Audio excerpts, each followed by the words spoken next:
நிறைய வரங்கள் பார்த்த உடனே நல்லவனா கெட்டவனா சொல்லிடுவேன், என்ன யோசிக்கணும்னு சொல்லிடுவேன். ஆனால் அதன் பிறகு ஊழியத்தில் கர்த்தர் நடத்தினார். பாஸ்டர் ராதாகிருஷ்ணன் தலைமை சாமியில் இருக்கார். அவர் தான் போய் என்னுடைய ஊழியத்தில் நடக்கிற மிரக்கல் பார்த்து பாலவாயில் ஊழியங்கிறது வாப்பான்னு கூப்பிட்டாரு.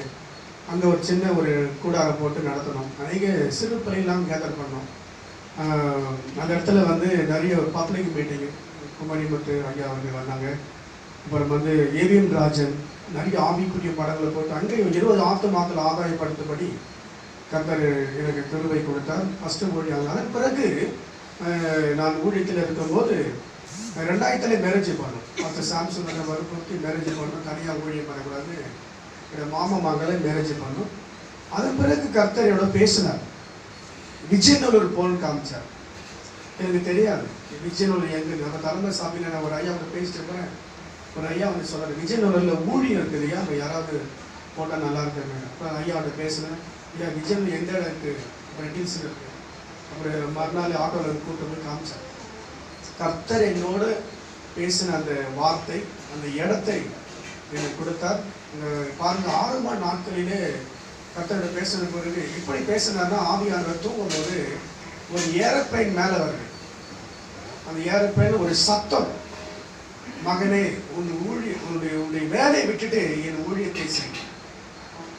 நானும் லிஃப்ட் மெக்கானிக்கு ஆப்ரேட்டர், என் மனைவி டீச்சர், வேலை எழுதி கொடுத்து ரெடியூஸ் வரும்போது பாருங்க, பொருளை எடுத்து வரதுக்கு நானும் மனைவி பொருள் எடுத்து டெம்போ கூட காசு இல்லை. ஆனால் விசுவாசத்தில் கர்த்தர் தருவான்னு சொல்லி வண்டியில் வந்துட்டோம். இறங்கும்போது காசு கேட்குறான், எங்க பைசாங்க. அப்போது அப்படியே சோதனை போயிட்டு இருக்கிறேன். எங்கள் அண்ணா வந்து பக்கத்தில் நிற்கிறாரு, என்னப்பா அப்படிங்கிற, டெம்போ காசு கொடுத்தியா? இல்லைப்பா. உடனே அப்படி விசுவாசத்தில் கர்த்தர் எங்களை வளர்த்தார். கர்த்தருக்கு மகிமை உண்டாகட்டும். அதன் பிறகு அந்த ரெடியூஸ் ஊழியத்தில் பாடுகளை பார்த்தீங்கன்னா, எங்களுக்கு இடம் இல்லை, ஒரு சர்ச்சு இல்லை, வீடு வாடகை எடுத்து நடத்துவோம். அப்போ 250 ரூபா 2000 வீடு வாடகை. அந்த இடத்துல சபை நடத்துவோம். ஒரு 5-6 பேர் தான் வருவாங்க. அப்புறம் பிபிஎஸ் நடத்துவோம். அதுலேருந்து அப்படியே கொஞ்சம் கொஞ்சமாக ஒரு 6 வருஷம் 7 வருஷம் அப்படியே போச்சு. ஊழியத்தில் பார்த்தா இந்த அங்கேயே நடத்தின ஆராதனைனா மாங்காய் மரம், புளியா மரம், 2 பாய் போட்டு பேண்டு எடுத்து சபை நடத்துகிறோம். அது மகள் 5-6 பேர் வருவாங்க. ரொம்ப வேதனையாக இருக்கும். இதுக்கு அப்புறமா வந்து நல்லா கொஞ்சம் ஆத்தமாக வரும்போது அந்த யாராவது குடிக்கார வந்து கேண்டா பண்ணுவோம். ரோட்டில் நடத்துறதுனால வந்து கேண்டா பண்ணுவோம். அந்த மாயப்பட்டு பாயத்துக்கு இப்படி எங்கே புளியா மரம் இருக்குது, எங்கே மாங்காய் மரம் இருக்குது, அங்கே போய் பாய் போட்டு ஆராதனை பண்ணிட்டாங்க. அது பிறகு ஒருத்தர் ஒரு அம்மா வந்து, ஐயா எங்கள் வீட்டில் நடத்துங்க, என் மாதம் ஏதாவது கொடுங்க. சின்ன குரோபஸ் வீடு, கவர்மெண்ட் வீடு, அதில் போய் நடத்துனேன். நிறைய ஆத்மாக்கள் வர செய்தாங்க. அந்த ஹவுஸ் ஓனர்கிட்ட யாரோ கூப்பிட்டு தண்ணி வாங்கி கொடுத்தாங்க, காலி பண்ணுறாங்க. சும்மா அலையோடு யார்கிட்ட கற்றுக்கிறான், சவமா நிற்கிறான் அப்படின்னு.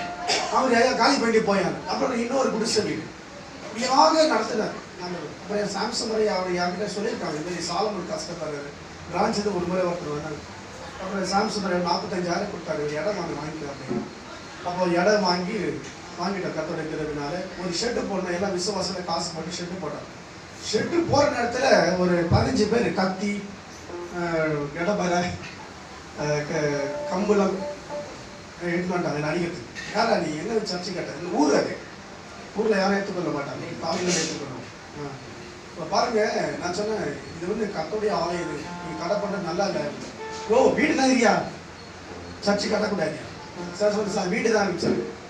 அந்த வீட்டில் போய் அந்த வீட்டில் 2 பேண்ட் ஷர்ட்டு லுங்கி எல்லாம் போய் வச்சுட்டு கோடாக்கு வச்சுட்டு நைட்டு நான் எங்கள் வேறு வீட்டில் பார்த்துருவேன். எனக்கு சொந்த வீடு இது வந்து சர்ச்சு இல்லை. காலையில் போய் தண்ணி பிடிச்சி வச்சுருவேன். ஊருக்கு தான் சாலமை இங்கே தான் இருக்கிறாரு வீடு, வீட்டில் இருக்கிறாரு. வீட்டில் ஆராதனை நடத்துகிறோம். இன்னும் நிறைய பேர் வருவாங்க, மிரக்கல் நடக்கும். பெரிய பழத்துக்கு வருவாங்க, போகிறதுக்கு இருந்தாங்க. இவ்வளோ காயின் 5 ரூபா காயின் அது அப்படியே காணிக்க விடல போட்டேன். நிறைய அற்புதம் நடந்தது. ஒரு நாள் என்ன பண்ண, அந்த சர்ச்சை எரிச்சிட்டாங்க.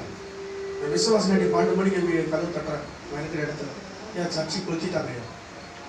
ஒன்றுமே சொல்லல, ஆண்டவரே ரொம்ப பேசுகிறோம். சர்ச்சை கொளுத்திட்டா நான் அந்த மனஸ்தாபப்படலை. கர்த்தர் வேற சர்ச்சை கட்டி கொடுக்க போகிறேன். அந்த எண்ணம் தான் எனக்கு வந்தது. அல்லேலூயா. அப்போ பாருங்க, வந்து பார்த்தா எரிஞ்சிட்டு கிடைக்குது. இப்போ யாரும் போலீஸ்காரர் ஃபோன் பண்ணிட்டான், ஃபயர் சர்வீஸ், யாரும் எரிச்சு சொல்லுங்கன்னு. யாரையும் சொல்லலை, இல்லைங்க ஃபயர் ஆகிடுச்சுன்னு விட்டுட்டேன். பாருங்க, கொளுத்தினோம் வந்து ஒரு 2 வாரம் பிறகு பாஸ்டர் மனுஷனுக்கு பஸ் நான் தான் சர்ச்சை எரிச்சிட்டேன். பரவாயில்ல பார்க்காரு, கர்த்தருடைய ஆசீர்வாதம். ஆனால் ஒரு வாரம் பிறகு பைக்கில் வந்து நினைக்கிறான். திடீர்னு அவன் கரண்டு கீழே வந்து அடிப்பட்டு அவனை வீட்டில் கொண்டு நான் சேர்த்தேன். அதுலேருந்து அவன் மனம் திரும்பிட்டான். அல்லேலூயா. பாருங்க, ஆண்டவர் சத்துவ சிநேகி என்று சொல்லியிருக்கிறார். ஊழியத்தில் அப்படிப்பட்ட பாடுகள் எதிர்ப்புகள் வந்தாலும் பொறுமையாய் அன்பாய் இருந்து வசத்தை கை கொண்டு நடந்தால் நிச்சயமா கர்த்தர் அழைத்தவர் உண்மையுள்ளவர், ஒருவதும் கைவிடவே மாட்டார். அல்லேலூயா. சில நாட்கள் ஊழியம் இடம் இல்லை, சர்ச்சை இல்லை. ஒரு நாள் ஒன்று தீர்மானம் பண்ணேன். ஆண்டவரே, நீங்க தானே என்னை ஊழியத்துக்கு அழைச்சிங்க, நீங்க தானே கூப்பிட்டீங்க. நாங்கள் வேலை செஞ்சிருந்தேன், சர்ச்சை இருந்துச்சு. இப்போ இடத்தை என்ன பண்றது நான் கேட்குறேன். அதாவது என்னோட மனைவி உள்ள தூங்கிறாங்க, வெளியில வந்து ரோட்டில் அழுகுறேன். குழந்தைங்க மாதிரி தேம்பி தேம்பி அழுகுறேன். தேவசாமி ரோட்டில் சோதர பையில கை உயர்த்தி சோதர பையிலே இருக்கேன். நான் என்ன பண்றது, என்ன பையனுக்கு இடம் வாங்க, சர்ச்சைக்குடைய சங்கீதம் 2:8 என்ன கேளும், அப்போது ஜாதிகள் உமக்கு சொந்தமா, பூமியில் எல்லைகள் உமக்கு சொந்தமா தருது. என் தாங்காண்டவரை தேம்பி தேம்பி அழுகுறது. அப்புறம் ஆண்டவர் பேசினாரு. 40 நாள் உபவாசமா இருந்துச்சு. அது ஒரு சபையில் மருதுமாய் நகரில் பக்கத்தில் ஒரு சர்ச்சில் உபவாசமா இருக்கு. உபவாசம் முடிஞ்சு ஒரே மாதம்தான் பெரிய தலைமை சபை பாஸ்டர் சாம்சுவர் ஐயா அவர் என்னை கூப்பிட்டாங்க. அவர் கூப்பிட்டு போனேன். என்னை பார்த்து சொன்ன, தம்பி நீ அவர் சமூகத்தில் அழுதியான்னு கேட்டார். ஆமா ஐயா அழுதையா, இடத்துக்காக சர்ச்சைக்காக அழுதாங்க. கவலைப்படாதப்பா, உன்னுடைய கண்ணீர் ஆண்டவர் பார்த்துருக்கிற, எனக்கு தரிசனம் கொடுத்த, நீ அழுகிறதை உனக்கு இடம் வாங்கி நான் சபை கட்டி உன் கையில ஆண்டவர் பண்ணிடுறேன். அல்லேலூயா, அல்லேலூயா, அல்லேலூயா.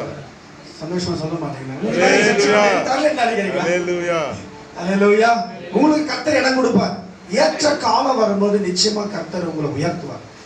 ஏற்ற காலத்தில் உங்களை உயர்த்தபடி பலத்த கைக்குள் அடங்க. நான் பார்த்தா பாடு கொஞ்சம் மேலே இன்னும் கொஞ்சம் தான் சொல்றேன். ஆனா பாருங்க, அவ்வளவு நிந்தைகள். என் விசுவாசிகள் ஒருத்தர், ஐயோ நீ சபையை கட்ட மாட்டாயா போயா, எனக்கு இப்போ பார்த்தாலும் அங்கே நிலத்தில் இருக்கிற அப்படின்னு சொல்லிட்டு கேட்டாங்க. ஆனால் சாட்சி சாம்சன் எனக்கு 8 லட்சம் ரூபாய் கொடுத்தாரு. அவரு வக்கீல் அனுப்பிச்சு, போலீஸ்கார அனுப்பிச்சு, ஹைகோர்ட்டுக்கு போய் டாக்குமெண்ட் போய் அங்கேருந்து பாஸ் ஆகி இடம் வாங்கி சர்ச்சைக்கு கட்டி கொடுத்து அவரே சாப்பாடு பொறுப்படுத்தினாரு. சாவியை கையில் கொடுத்துட்டு போனாங்க. உடையவராக கரைநாட்டவராக இயேசு கிறிஸ்து அழைத்தவர் உண்மை உள்ளவர். எரேமியாவின் வசனம் இருக்குது, நீங்கள் இந்த தேசத்தை தரித்திருந்தால் உங்களை நாட்டுமே. அல்லேலூயா. கர்த்தர் எங்க போக சொல்றாரோ அங்கேயே இருந்து சாவணும். அவமானங்கள், உபத்திரங்கள், பாடுகள் என்ன வந்தாலும் நிச்சயமா வேற ஊருக்கு போக கூடாது. ஏன்னா அங்கதான் அதான் நீங்க தரித்திருந்தால் உங்களை நாட்டுமே. எவ்வளவு உபத்திர பாடுகள். என் மனைவியில சொன்ன, நம்ம வேற இடத்துக்கு ஒழிக்கு போயிடலாமா, மனைவி டீச்சர் மறுபடியும் போயிடலாமா, ரிசைன் பண்றதுக்கு போன சாம்சன். ஆனா அங்க போனோம் கர்த்தர் நம்முடைய அங்கலாய்ப்பு வேதனையை அறிந்து போகும்போது துக்கத்தோடு போனோம், வரும்போது சிங்கத்தின் போல தைரியத்தை கர்த்தர் கொடுத்தார். அல்லேலூயா. ஒரே அந்த ஜபம் தான். அந்த ராத்திரி எழுந்து ஜபம் பாத்தீங்களா, அந்த கண்ணீரின் ஜபம். நீங்க ஊழியக்காரர்கள், நீங்க ஆத்துமாக்களுக்காக, உங்கள் குடும்பத்துக்காக, ஊழியர்களுக்காக, சபைக்காக நாம் ஜெபிக்க வேண்டிய இடம் ராக்காலத்தை நிற்கும் கர்த்தருடைய ஊழியக்காரரை நீங்கள் எல்லாரும் கைகளை மேலே உயர்த்தி கர்த்தரை ஸ்தோத்திரம் பண்ணுங்கள். அல்லேலூயா.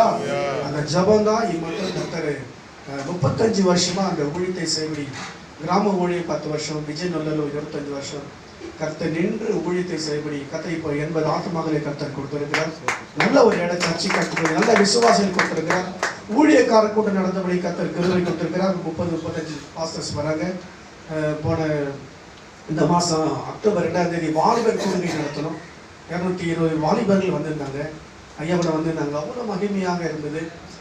VBS training, teachers training, VBS பிள்ளைகளுக்கு நல்ல ஊழியங்களை கர்த்தர் செய்யபடி கிருபை கொடுத்திருக்கிறார். ஹல்லேலூயா. கர்த்தருக்கு உண்மையா இருந்தா கர்த்தர் ஏற்ற காலத்துல உயர்த்தும். உத்தமனுக்கு கர்த்தர் துணை. உண்மையா இருங்க எல்லாவற்றிலும். அத கர்த்தர் கூட பேசுவார். உண்மையா இருந்தா பேசுவார், உங்களை நிச்சயமா உயர்த்துவார். ஏற்ற காலத்திலே ஆத்துமாக்களை தருவார், இடம் கொடுப்பார். நிச்சயமா உங்களை கொண்டு பெரிய காரியங்களை செய்வாராக.